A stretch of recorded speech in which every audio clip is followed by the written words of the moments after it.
I say, whoa, now, Dad, it's your boy, the Toothless Wonder, coming back with another video. And a lot of time, like, I don't have no plan for this Facebook stuff. I just hop on here and just say stuff. Or I'll listen to somebody, who's been very instrumental in my walk, or somebody I've come across who gives just good information, or, wherever I'm at with it, whatever, whatever. And I know there's the whole Mansfield, Red Pill, whoop-de-whoop-de-woo, right? Oh, shout out to my man Elijah. He be doing that whoop-de-whoop-de-woo, right? Um, and having, because I don't think a lot of it, unless we're raised by, real, like, thorough men, I think a lot of it kind of or unintentionally get groomed into, sympatry, or whatever you want to call it. Like myself, right? I was actually predisposed. Like, it didn't make any sense to me. So I was kind of like on my purpose, not realizing it. I dealt with females when I felt like it. I didn't care who they was. You know what I'm saying? Like, I remember one time, I never forget, my homeboy bought a girl some shoes, and I asked him why. And he explained it to me, but it made no sense to me. Like, you know what I'm saying? And then, female, do whatever, whatever, whatever. But I didn't care. You know what I'm saying? And then eventually, over a period of time, my mother and them would chip away at me. Um, or they started making me question how I was moving. Like, am I really doing these people wrong? Like, da da da. Maybe I should treat them better. And then do that, or take my mother or some female in my family's advice. And then I'm like, later on down the road, I'm like, yo, y'all done lied to me, man. This stuff don't work, yo. You know what I'm saying? And then having that whole struggle of attempting to, and I'm going somewhere with this. Again, shout out to my man Elijah, he do that. Um, I'm going somewhere with this, right? So, okay, we'll bring it up to speed currently, right? The whole, as I like to call it, dating in Babylon, quote unquote, which is just a man-made concept. And I'm noticing something. Everything man comes up with, they have to sell you on the benefit of it or whatever. But once you get rolling into it, it's effed up, right? And then we have to come up with some more man-made concepts to fix the first man-made concept, and that actually has, uh, what's the word I'm looking for? Consequences, or side effects rather. And then we keep coming up with all these man-made mental inventions instead of just going back to the way things should be done. But nobody wants to do that. So, okay, dating, right? One, I've never dated anybody. Um, Typically, what happens is, and not intentionally, it just never made any sense to me. I don't want to go out with somebody I don't know. But typically, this is what happens.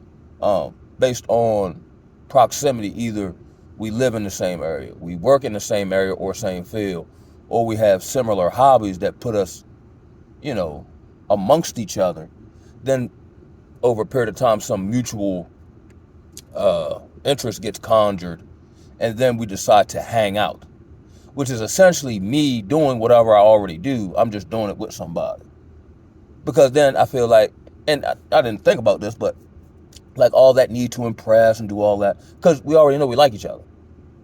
You know what I'm saying? So now we're getting to know one another, right? And this is kind of one of my points, and I didn't know how I was going to get here, but this is one of my points. Like, I don't quote, for lack of, just terminology purpose, I don't date because in general, when I'm in society, now I see a whole lot of attractive women in society that I'm totally unattracted to, if that makes any sense. And I've been disappointed so many times in interpersonal, like, conversation. Not even a relationship, not even like I'm trying to hit them or anything like that. Just talking to them, within 5 minutes I get pretty turned off, and I just understand that they're of the world, right? Um, Now that's not to say that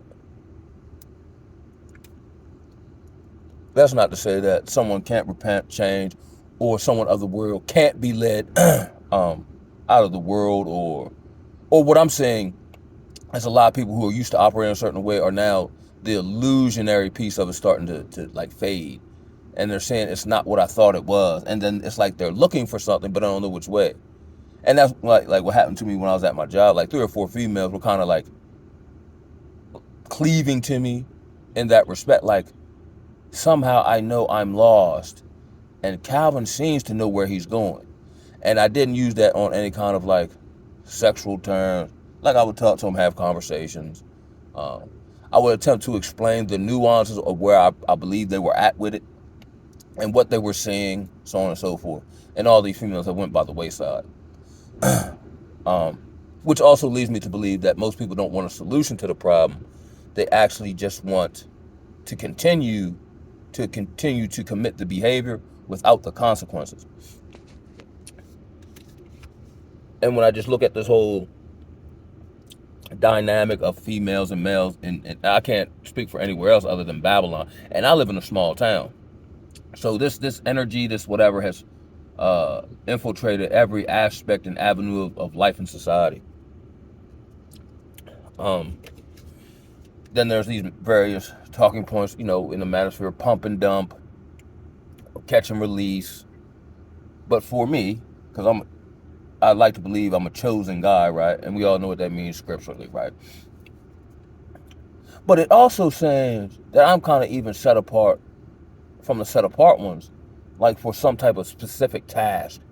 Because even though I feel all the markings of a chosen person, whether it's like, like all the things we go through, near-death experiences, having to break away from the world, the crowd, gang stalking. I mean, the list goes on and on, right? Seemingly the stuff that I can't do either. You know what I'm saying? Because as far as like, the brothers that are chosen, I listen to on YouTube, I believe they have wives now. And to each his own, and whatever. I'm like, yeah, I want that. Now, granted, I'm also still in the building process, right?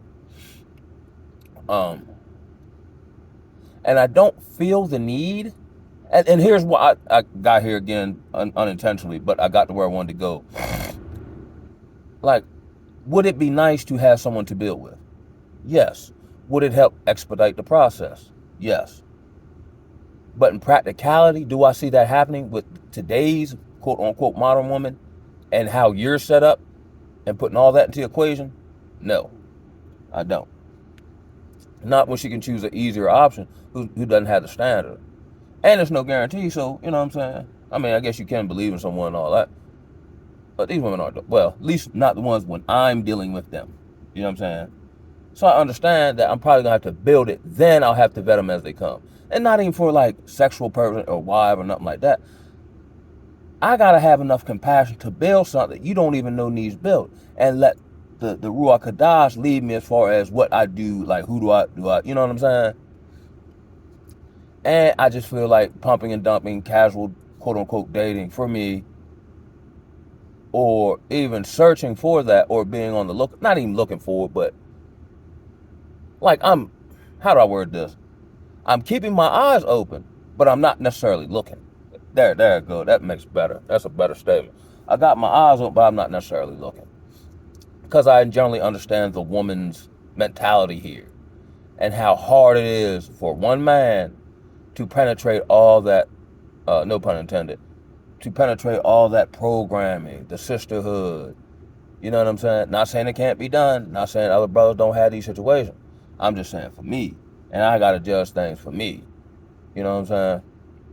So now I'm just at this point of monk mode by necessity.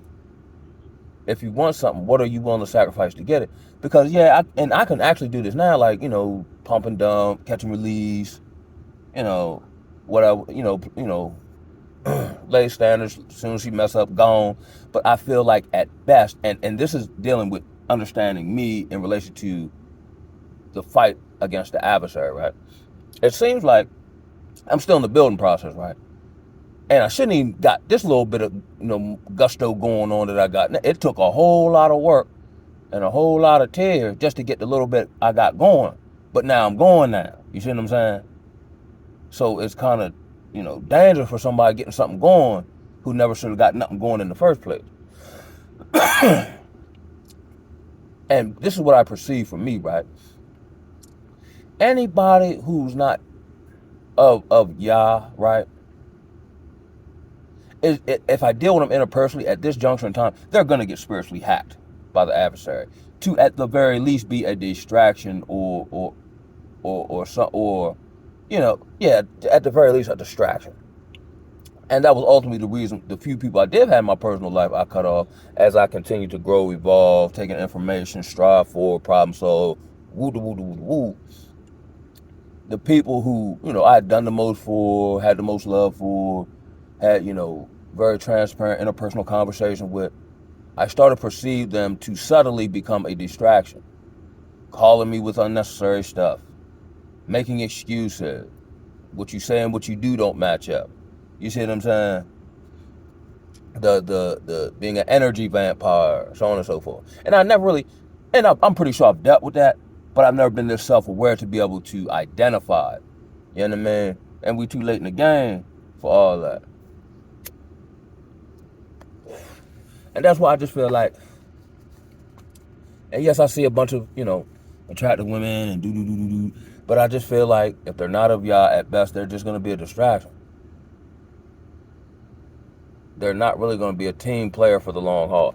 And you can't really predict who will really be there for the long haul. But at this, from where I'm at with it, internally, externally, logistically, it's too much of a liability to even chance it. Now, if something come my way and it's whatever, and I pray on it and ask for God, and then, of course, all this go to the wash. But as it currently stands, I think right now, we can talk about the government. We can talk about, these various aspects of society, right? But the biggest hindrance to men right now to progress is women. Typically, your biggest naysayers will be the women close to you. And by the same token, on the reverse side of things, it can be, your greatest ally or whatever. But because of how weak men are, and I think they've weakened us, and we weren't knowledgeable that we were getting weakened.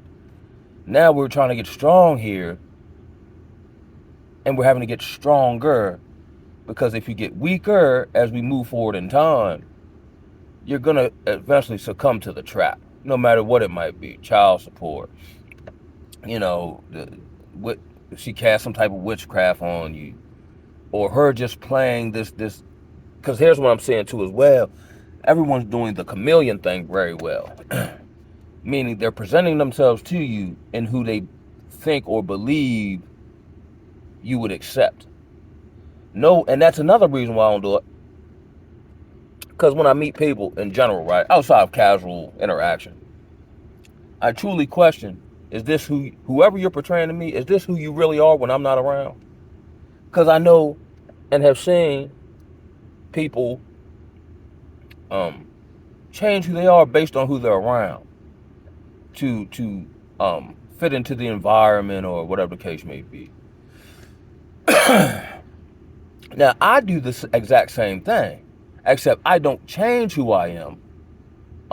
I might use different tactics, but it's the same person with a different gun, if that makes any sense. Like, this particular gun is better in this setting. In this setting, I don't need this type of gun. I might need something that has a little more wider spray to it. You see what I'm saying? So I don't change who I am. I change the gun I use. These people don't do that. They'll keep the same gun and just change their costume. That's a pretty good analogy. Now, you might not can tell because they got a costume on, but when they use this particular firearm, the same commonalities are present after a period of time. And I feel like it's a waste of time. I feel like that time outside of experience, and I've had one of those, don't need no more. Because typically, previous to this, sustained recovery journey of 3 years, people might say I have some intelligence. But typically, me and wisdom don't go together. Now that I've gained some semblance of wisdom, not even knowing I needed it, what's happening now is, and I don't mind making a mistake because I learned something I didn't previously know. I just don't continue to make the same mistake. Once I see or learn something once, that's all. Oh, you ain't gotta worry about that again. I ain't gonna forget that one because I can't afford to. Like, I'm actually a very lighthearted, happy-go-lucky kind of guy who's very serious and intentional about how I move and who I be around and what I do, and I just understand everybody ain't for me, and it's nothing against them. It's not you, baby. It's me, cause I'm the star in this movie. It's me, and for this current, I've come to the acceptance, and it's hard. It's a struggle. That for this leg of the journey, this gonna be a solo mission.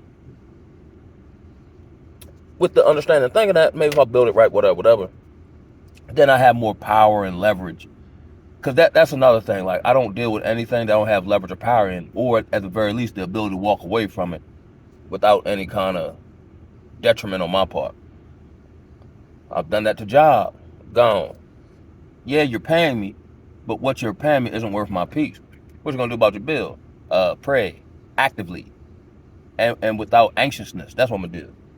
And I understand when I tell people that, it just blows their mind apart. They think I'm crazy. But naturally, it's actually the reverse. I think y'all crazy for just putting up with stuff as I've, learn to value myself, my peace, these attributes that going through hardships have honed. I wouldn't be who I am without the hardship, but there ain't no sense in going back to it. You learn from it. Like, if you don't pass the test, you have to keep taking the same lesson over and over again. I've done that arguably for decades. I'm in an accelerated course now. And when I feel like I need to be and I'm engaged, I'm a quick learner. And I think that's part of it too, because I'm constantly with information. Information is power. And then analyzing and then seeing how I add it to my campaign. I'm constantly evolving. And that's what's happening too. Like with friends, they're still the same. But the version of me that maybe say first met you or we met at whatever time, and I constantly evolve, like I'm evolving past you, so you're still the same. But now the software program I have is different. So now I don't deal with you the same way. And you haven't done nothing to me. And that's just what it gotta be. I'm not on this stagnancy. This is not no time for nobody on earth to be stagnant. And that's more than just financial. That's a piece of it, but mentally, emotionally, spiritually. You know what I mean? But I just currently don't see it. And here's the best part, because I go to Planet Fitness a lot. Because no matter where I'm at, I can, Google where's the closest one and, get it in, whatever. And, when you go to the gym, there are various women there, scantily clad. And optically, it makes you desire them.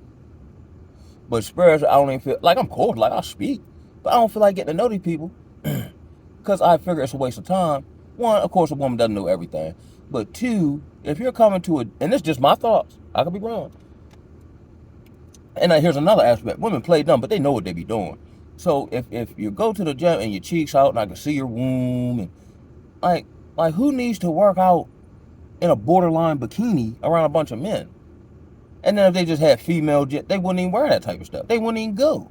So they do want male attention. They just tell you they don't. They tell you whatever, right? But if you're truly or let's say open to changing, right? Then I should see some, and I think I said something like this in a previous video about you can't tell the difference between women. But you can tell the difference between women because there should be something different about them. If you're dressed like everybody else in the world or carrying yourself like everybody else in the world, I'm going to assume you're of the world. No matter, and then like with the last guy I dealt with, here's what kicker was, and I just thought about this. And this was kind of one of the aspects of why I started kicking with, because we started connecting, right? Because she knew certain shit the general average woman don't. Like she knew black people or the scriptural, and she was a white girl. A little different type of white girl. She knew that black people were the scriptural descendants of the Hebrews. Like she knew about witchcraft. And at the time, and I seen her do it, now I don't know what she was doing behind closed door, was casting off those items. Because she, was a practitioner of the craft, right? So she, we used to have good intellectual conversation. And be silly and woo, right? So she knew this stuff. But then she relapsed, whatever. And then continued to do. And that goes back to what I'm saying. It's not like these women are ignorant. They know what they're doing and still do it. because there's no check and balance that's gonna like circumstantially force them to stop or make them look at themselves. So I really don't want to be around anybody who I have to like, I guess you got to coach them to a degree, but you can only coach people that want to be coached. They might play like they want to be coached and then get on the court and call their own plays. You got to go back to the bench. And I'm tired of sending players back to the bench. I'm just going to sit this season out until the league is ready for my coaching. And on that note, I'm going to holler at y'all.